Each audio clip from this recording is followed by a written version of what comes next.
the inevitability of Bitcoin is really about what it's compared to, right? So, I run the hedge fund advisory business here in Seas Capital, and we have lots of accounts. And these people, they're like, okay, which currency should I be sat in? Because they've got dollar exposure to the hedge funds that they're invested in, and maybe some euro exposure, and they're like, I don't want euros, I want Swiss francs, and so they're always talking about where they're hedging. Once you pull yourself out of that system and you go, okay, that system is designed to just completely devalue over time. Like, there's no limit to the amount of paper that can be printed where you're storing your value, versus Bitcoin, which is completely verifiably scarce, as you say, every 10 minutes, verified, continuously across the network. And every single 10 minutes, it just gets stronger and stronger and stronger.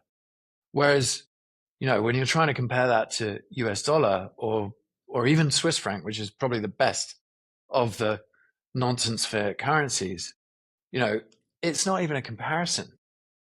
It's not even a comparison, but Bram was so early. And it comes back to your original question about the 88,000. Why are we here? Well, I'll give you another example. I was driving to work this morning, and I have multiple chats with various different groups where I've spent time educating them on Bitcoin over the period. And there's a group in Switzerland of women who are, middle-aged, but their husbands have always looked after the finance. And so they want to understand aspects of finance. And so they do this group. There's like 20, 25 women, and they pull in someone to speak every couple of weeks about a specific aspect of traditional finance, including Bitcoin. And so 3 years ago, I went to them and I spoke about Bitcoin. And I said, ignore every other cryptocurrency. Sell any other cryptocurrency that you might have and buy Bitcoin.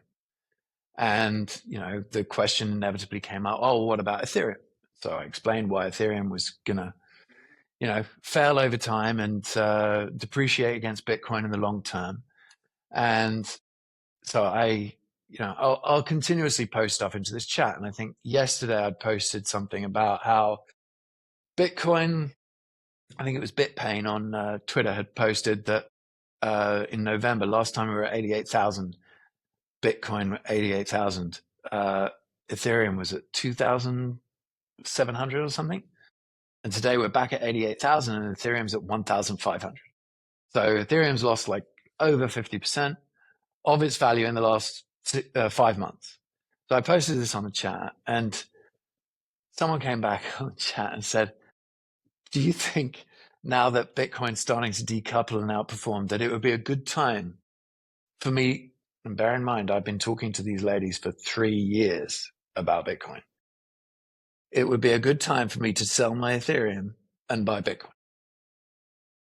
And I'm like, how do I even respond to that question? Like, I've been telling you for 3 years, sell all your Ethereum, buy Bitcoin, because Bitcoin, at least it's truth, right? And this is the point. It's back to this ego test. It's this truth, right? It's all the same thing. It all keeps bringing you back to the same thing. Bitcoin is an ego test. You have to be able to admit, okay, there's something here that I don't understand. I want to dig further.